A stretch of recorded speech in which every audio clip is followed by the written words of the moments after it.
أعوذ بال أعوذ بالله من الشيطان الرجيم.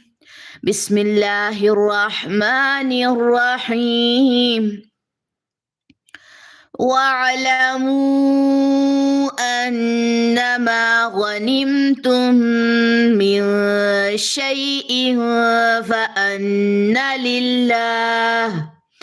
فأن لله خمسه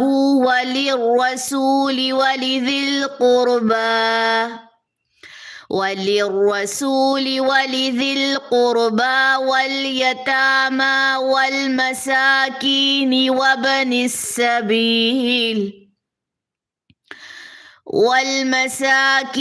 وابن السبيل إن كنتم آمنتم بالله